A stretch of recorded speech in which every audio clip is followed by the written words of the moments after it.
All right. Hello. This is Judy Matejek, Life Mastery Consultant and World Class Paradigm Shifter with a special edition for this Tuesday. It's Earth Day. Let's take a deep breath into what that means. Happy Earth Day. We're celebrating this beautiful planet that we get to appreciate today and every day. And I brought our annual special Earth Day person with us. But before we start, I want to tell you about this turtle here. This is one of the many turtles that I get to associate with in my planet. And let me tell you a little bit about the turtle as a segue into Earth Day. So the turtle spirit brings longevity, protection, and stability in a fast moving world. Let's put on some turtle energy here. Some stability in this fast moving. The turtles retreat inside their shell for protection, and they move slowly but steadily towards their goal. Yeah. So the turtle can help you unite heaven and earth, acting in the material world without losing sight of the mission of our souls. So, wow, right? And a little segue into this Earth Day and celebrating Earth Day with, yes, once again, Katie Augustine, Yay. my buddy. Come on in here, Katie. And Hey, Judy. yeah, let's celebrate together and appreciate and possibly bring some awareness today. Come on in here, Katie. It's all yours. Thanks, Judy. Oh, so glad to be here. Thank you for sharing that about the turtle. I love that. The just thinking of that slow but very consistent progress, and then the essence of being in the material, navigating the material world, and yet not losing sight of its mission. So how profound is that in what you and I do, and I know the members here are really aligned with. So thank you for sharing that. So I'm so thrilled to be here again for Earth Day and celebrating our beautiful Mama Gaia, our planet that we're all on and part of. And the few things I wanted to share, Judy, are well, before they're coming in, I wanted to share a story. I may have shared this story before, but I feel like it's kind of one of my personal stories that helps share kind of the essence of some of how I interact on the planet at this time. And this occurred a number of years ago when I lived with my partner in New Jersey. And at the level of fact, one tree, one of our beautiful oaks in our neighborhood on the tree lawn, had gotten into a neighbor's pipes.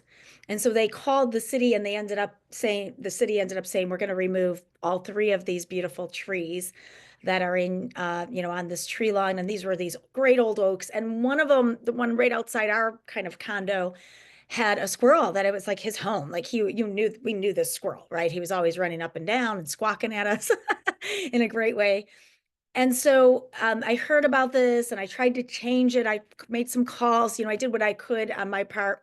And at the level of fact, they were saying that they were dead or just there was a fear of them falling on the condos, et cetera. And so that I wasn't going to change at the level of fact. So every day I would go by and say my prayers to these three trees. And the morning that they showed up, it was a little unexpected. And so I literally in my PJs ran out, and as a minister of walking prayer, in my ministry, we use a lot of rattles and bells and sage, smudge things. And so I asked these park rangers who were going to be, tearing down the trees. I said, can you just give me a moment to pray, do my final prayers here with these trees? And they were very sweet about it and then, the good news is in these situations to make people aware, help. My goal is always help make people aware that we do care. Like we do see trees as living beings. This is little creatures' homes, including the squirrel. So part of this was the park ranger was just such a sweet man. And he said, if there's any birds in there, I have special gloves. I would remove the nest. He just had a very sweetness about him. So that made me calm a little, like just made me feel better. So again, in my PJs, I'm out there smudging and praying and rattling around these trees. And I said my prayers, and then I went in, and it was just kind of a tough day. At the level effect, anytime I hear trees getting cut or whatever it is, it's just always kind of a little bit of a tough day at the level effect for me. But so that all occurred, and the little squirrel had to find a new home. So interestingly enough, about a month before that, my sister had gone to Disney World with her kids, and she had asked me if I wanted a bracelet. And they were the Ani, something Ani. Anyways, these Ani bracelets that were very popular at the time. They had these little charms. And she said, "Do you want the castle or, this other bracelet?" I can't remember what it was, but it was the castle or Snow White or something like that. And I said, "You pick for me. You pick for me." So interestingly enough, I actually had a couple tough days without the trees and had some tears. And now that call, when she asked me about that, had occurred a month or so prior. But that afternoon, when the trees went down, I received a box in the mail, and I'm like, "What's this?" And then I open it and I see it's this Ani bracelet. I'm like, "Oh, great, my bracelet!" Just kind of a little moment of cheer up. And interestingly, it's all the story always cheers me up. She decided on the Pocahontas bracelet, which the image on it literally was three trees and this really big squirrel. Like, I am not kidding you. And I thought, you know, God heard my prayers, and that I just God heard, so none of this is for, because I'm thinking, okay, I'm praying, does this matter? Not that I was thinking that in the moment, but just sometimes in general, like it seems like, we know everything's energy and everything's important, and thoughts are units of measurable energy. And yet there's times where it can seem so like the trees went down anyway, right? So does it matter? And yet when I received that bracelet, three trees and a big squirrel in front of the trees, and I thought, it does matter. We're all connected. Everything's energy. And there is this quantum field that if we can all remember and relate and connect to it, then I believe we can literally, we're changing the vibration. And so this leads me to a reminder here for all of us, especially those of us that at the level effect see some things or hear some things, the logging and the national forest or the old growth and all these things, plus there's, been a number of fires and hurricanes and other things, right, up until now. And so it's a reminder to me, and I remind myself of this often, but I share it with all of you if it helps, that there's a whole nother consciousness going on. And actually, it is the consciousness, right? And this world is just the results of that. What's important in this is, as Jean Houston and our other great teachers, Mary says a version of this, that it's a micro and a macro, right? We are part of the universe, but we also are the center of the universe. So it's my world too, right? It's my mission, like the turtle said, too. I can navigate the facts, but it's my world too. And I remind all of this that as we're hearing facts out there, to remember how powerful your consciousness is. You are just as conscious, and your thoughts are just as powerful units of energy as anyone else's. As what seems like leaders are, I don't want to create divisiveness here, because that's not what it's about. If everything's energy and everything's connected, then we're all one, and it's all one. And just, we're navigating polarity on this human plane. But the truth is, each of our thoughts are just as powerful as anyone else's. And so when there's things that are happening or going to happen, or I'm seeing, that I feel like that's not in alignment with me as a tree hugger or or a lover of people or whatever it is, then I remind myself, well, it's my world too. I'm creating this world too, right? I can always go to the Ho'oponopono. Some of you, and Judy, I know you know that prayer of, I'm so sorry. I love you. I'm sorry, let me start again. I thank you. Please forgive me. I love you. And Judy, say it, the four I'm sorry. phrases. No, go for I'm it. I'm sorry. Please forgive me. I love you and I thank you. It's in I think you say it in a different phrasing and for whatever reason it's just not coming through that exact way right now. But the reason I mention this is because that prayer has the essence of the reminder when we're saying I'm sorry, please forgive me. The the theory there, it's not about like, oh, I it's my fault. It's more about I'm creating the world that I'm seeing as well. And so forgive me as I recreate. Forgive me as I hold a new consciousness. Forgive me for this. And yet I'm moving to that. I thank you and I love you. And I am aligned with this and I am changing this.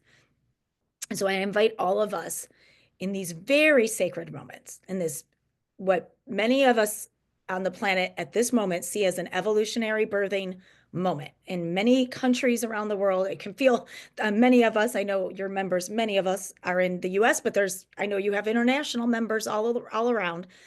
And in many countries, it can feel very constricted right now at the level of fact. And yet we know that in a birthing, there's a contraction and then there's literally blood and guts moments right before, and there's a risk of death even, before the new life can emerge. And so using that theory from the great Dr. Stanislav Grof, some of you may have studied him. He's kind of the granddaddy of transpersonal psychology, but using that birthing matrices and believing that this is our birthing moment. Indigenous elders I've studied with for many years with them have talked about for centuries the prophecy of 2026, this time. And they will say, the end is falling into the beginning. The end is falling into the beginning. And yeah, yeah. So there's no, I mean, things will end, right? And disrupt. Because if you think of a baby being born, right, it's losing its warmth, its home, it's everything it's known, like the caterpillar turning into the butterfly, liquidizing. I mean, everything it's known is changing in transformation in that moment. There's risk of it not making it. And we all know that some of those risks at the level of fact right now. But if we hold consciousness with what we would love to create on the other side and what's possible, regardless of the facts, and so when we vision, my invitation and my message that I've been sharing through the chapter in the book I wrote that we talked about last year and some other things is that as part of our, I believe, as part of our vision, we can include the collective, include the planet we want to live on, the how it works with the blue, the blue oceans and the green, sea trees, or maybe we love desert, but whatever it is that you love, include that in there, what it's like for yourself in the next 7 generations, and then include as part of that, include what you would love for humanity. I say thriving in harmony with the other sentient beings, in harmony with biodiversity and all of the ecosystems and many, all of the species and more. So, Katie, here's what I'm writing like this. Here's what Yeah. I would like to have you like. Okay, so that's what you're saying, thriving in harmony. Could you state that in an affirmation that, well, I would love to write down and that we can hold? So I would Yeah. like to take a deep breath in and have you say that in an affirmation. I'm just saying that Well, I I'm going to say, rewrite my vision, including this statement. And if we all do that, the energy and the consciousness. So, anyway, yeah. So I often attend Agape International Spiritual Center's daily prayer. If any of you have ever uh, attended some of their sessions with Dr. Reverend Michael Beckwith and so many awesome ministers that work with and, for him now.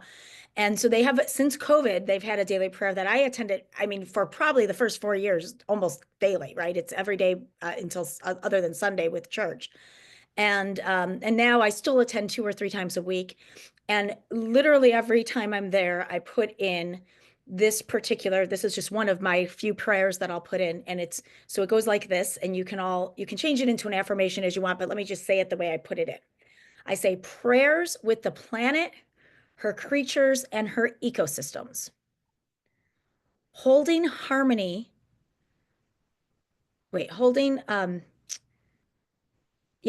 harmony among all sentient beings. Prayers with the planet, her creatures, and her ecosystems, holding harmony among the planet and all, I mean, among humanity and all sentient beings.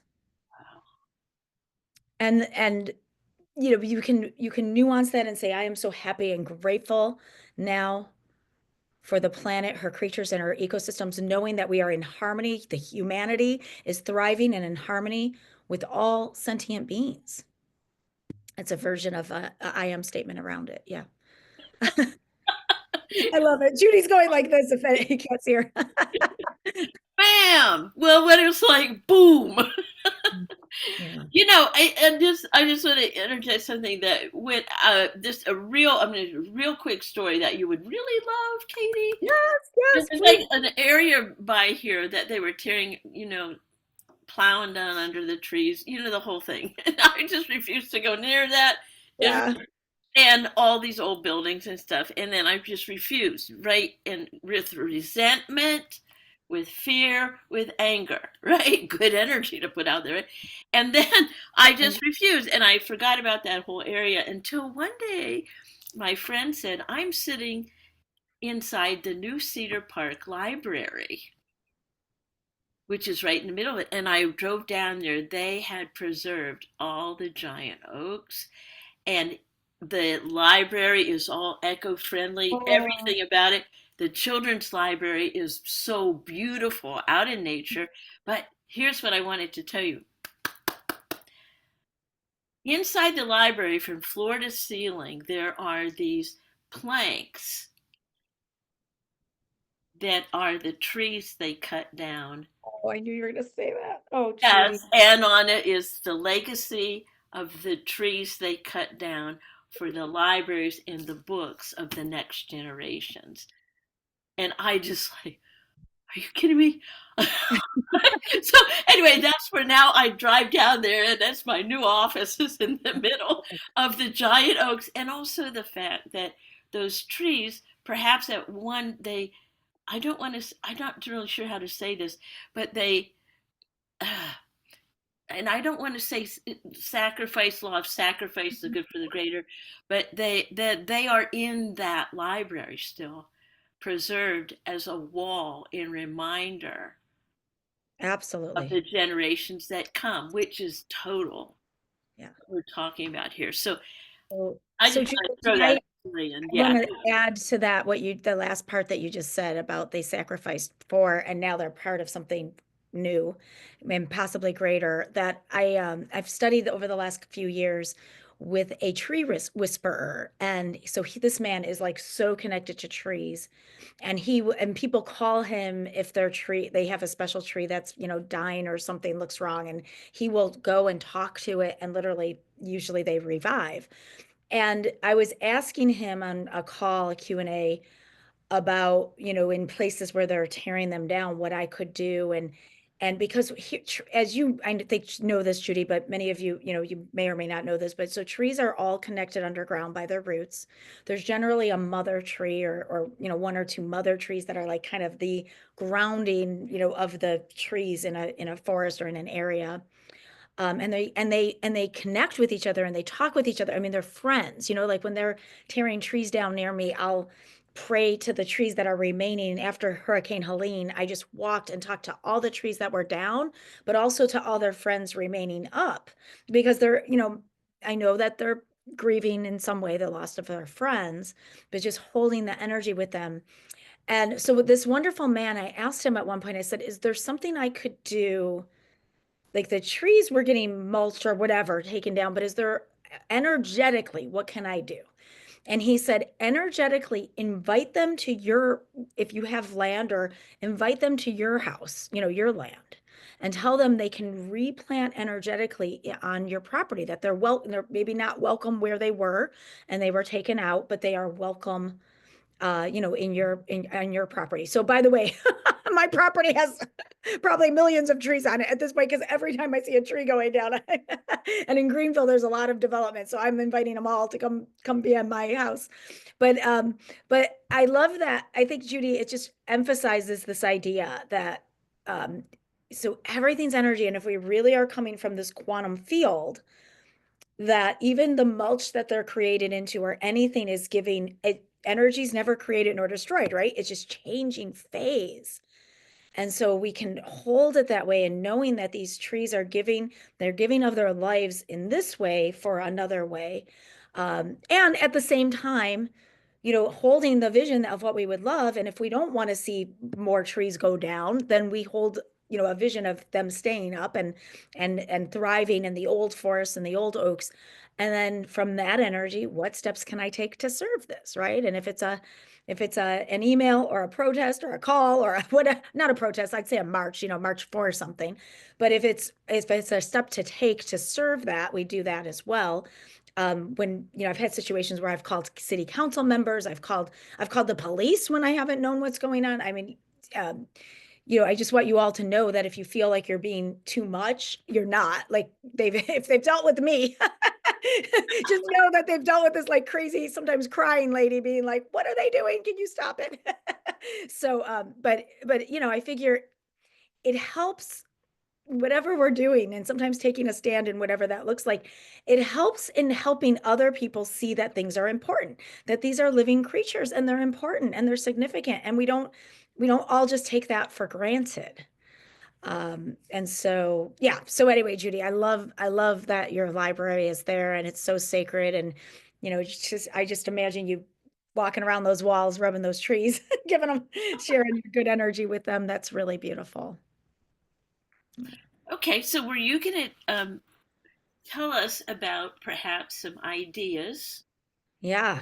And let's get into that, and then we'll. Okay. All right. So one of the things I wanted to mention, well, just one more kind of teaching on the essence of it, is a reminder. I know it can sometimes seem like we're in nature or nature's around us or not around us, but that it's something separate from us. And again, going back to this teaching that it's all energy. But the truth is, the planet is a sentient being as well. The planet is actually an energy being.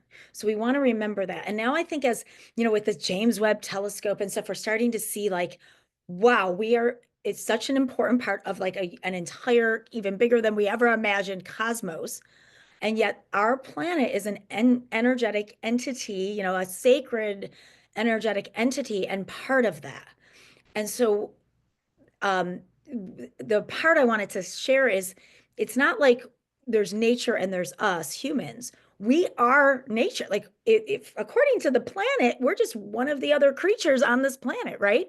We just happen to be one that up until now has seemed very entitled to everything and everyone else, right? But or part of us, not all of us, but some of us, right? So the reason I mention that is, when you're praying or doing some, I'll share a couple ideas here, but when you're doing these things, just to remind yourself, like, I am nature too. And, the grass I'm walking on is nature, and the trees I'm praying over is nature. But we're all part of this one entity, one nature, part of the planet. I mean, none of these resources would be here without Mama Earth being part of that. So a couple ideas right now is, and I say this one almost every year, I think, Judy, because, springtime's coming. Those of us that have yards, I highly suggest not fertilizing. I would say not at all. If you have to fertilize, ask your company or your landscaper for the organic ones that are made with like rosemary and things that maybe keep the bugs out. But that still, preserve the land. Um, in my neighborhood, and it has an HOA, but as long as I keep the grass kind of cut in the front, they don't care that I have, you can't really tell that it's weeds versus grass anyway. In South Carolina, some of the grass isn't that pretty anyway. So the reason I mention that is, so, we want the animal, this is really now at this point for all of us, these glyphosates that get into our water from these fertilizers, and Roundup, has a huge lawsuit against them where, I think a lot of people, and if any of you are struggling with cancer and ever use Roundup, check out that lawsuit, because you could have claims against them. But that stuff got in our water systems, and a lot of the cancer in the world up until now had been created by Roundup. So the reason I mention that is I highly suggest not fertilizing. Just keep your grass nice and neat if you need to, if you have an HOA or something. But the animals, the little birds, and the bees, which is so important right now, want natural, weeds and the dandelions, etc. And what I'll do is, because I do have to keep up the cleanliness, so I have to keep the front kind of cut. And I'll let it, I mean, I'd let it grow a little bit, but yeah, but anyway, in my backyard where no one really sees it or cares, even when they do cut it, I always keep a patch of whatever the dandelions are, so that the bees have their patch, right? So each time they cut, I keep a different patch, but I have my landscaper keep a little patch, there for the bees. Right now, our bees are so significant, and you know, it can be overlooked, but the truth is no bees, no pollination, no life. Like that is just the truth, right? Same thing with these trees. No oxygen, no life. Like it's easy to say tear it all down, but and the money and the this and the that. But the truth is, with all of that, that none of that money is going to go to you or me, Judy. It's all for, whether it's developers or oil, but it's going to these old, outdated systems. So when we talk about an evolutionary birthing process, we're talking about moving from an old paradigm to a new. And we know personally, and this is what's happening collectively, but we know personally, anytime we're moving from the old, outdated, no longer serving us paradigm to the new, what happens? That old paradigm rises up and it has its last grasp, and it gets really ugly with us up until now. And so the beauty of this is that we can hold that vision for the new and just know that that can come about. And there's the miracle of bringing in that new life. And we may be in that birthing pang of it, but we can, we're also going to midwife and hold and bring it in on the other side. And some of the ways we can do this is just being in alignment, and even asking our neighbors. Again, I go up to people that are idling in cars, especially at a nice, it's one thing if it's really hot or really cold, but if it's a nice day and they look, like they wouldn't, shoot me or something. I mean, even then sometimes, but I'll just kind of say, hey, do you want to save some gas and maybe turn your car off? Or your car's kind of polluting the area. Would you mind, especially the older cars, the non-hybrids? So know that there's people in the world that do these things. I will ask my neighbors, hey, have you considered not using fertilizer this year for the cancer, lack of cancer? And sometimes I don't even mention the animals and stuff, because I know they may not be there in consciousness, but they probably have heard about these lawsuits at some point, and the chemicals getting in our waters. So that's one, is definitely, the second one is the no, don't try not to idle. And I know it's easy at like a Starbucks or wherever we're going, but right now many people are boycotting Starbucks. That's another thing, right? So, but if you do go to your Starbucks or wherever you go, just to, either turn your car off or just get up and go in. I even in my CVS, even if I have to wait a minute, I just get up and go in so that I can, I'm just not sitting in the car, idling the car the whole time. Some other ideas are really paying attention to the environmental groups and agencies and nonprofit organizations. They really need our support right now. A lot of the federal funding is getting cut from any organizations. You probably have heard that. So any organization that you can donate to. The other good thing about that is when you get their emails, you're getting information. So there's a reason that I will tell people, on Facebook or wherever I'm sharing stuff, don't necessarily believe the misinformation out there, or disinformation even. I have decades of emails that I've gotten where I've read up and studied these different, what's really happening in the world. So Center for Biological Diversity, that's a really good one. NRDC, National Resource Defense Council, is a great one. There's so many, I could say so many. Right now, Greenpeace could use our support. And because at the level of fact, and this is just, again, I know it can feel political. I'm not trying to be political. I really think this is bipartisan, in that if you want a green and blue planet, and freedom of speech, because the Greenpeace lawsuit that came about was basically about people that stood up when the Dakota pipeline was going in at Standing Rock. And at the level of fact, these were indigenous sacred lands, their burial grounds and such. And these lands and these rivers and these, so people stood up, and some of you may have heard for, it was for months at a time in very, very cold, I mean, under 0 degrees weather. I was sending money for sleeping bags and such so that we could stop this Dakota pipeline. And at the level of fact, just this was even when President Obama was in office, and the army had gone against certain things, and so there was a lot of question about what was right and what was not right anyway with this pipeline. But the truth, when you really just lean into laws of nature and laws of, like, no one wants a pipeline on their sacred land. Like, no one wants a pipeline going through and tearing out their burial. Like, I wouldn't be happy if it went through the cemetery where my dad's buried. You know what I mean? Like, it's just, that's just, it's just so not appropriate anyway. So I think we just lean in. But my point is, with Greenpeace, there was a large lawsuit that they were trying to preserve, not only to protect that, but it had to do with this ability for all of us to be able to stand up and protest, peacefully protest. And that's what that suit was about. So without getting into the details, my invitation is to, at least get emails from them, read about it, make your own decision about it. You could decide, no, I don't think that what they did was right, and that's okay. But at least to find some information about some of these things. There's some really good water networks. There's a network called RAN that supports, I can't remember, the rainforest. It supports the rainforest around the world. And Judy, I can even send you a list of Yeah, some of my favorites. Yeah. I was thinking that that would be really a good idea. If you just send them to me, then I'll just put them in the. There's In, a couple great animal. I'll include a couple of my favorite animal ones as well. Yeah. wow, this is such good.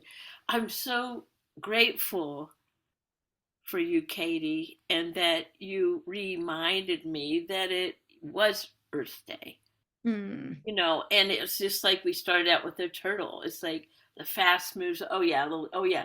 Whoa, whoa, whoa, whoa, whoa. If there is no Earth, we wouldn't even be able to do.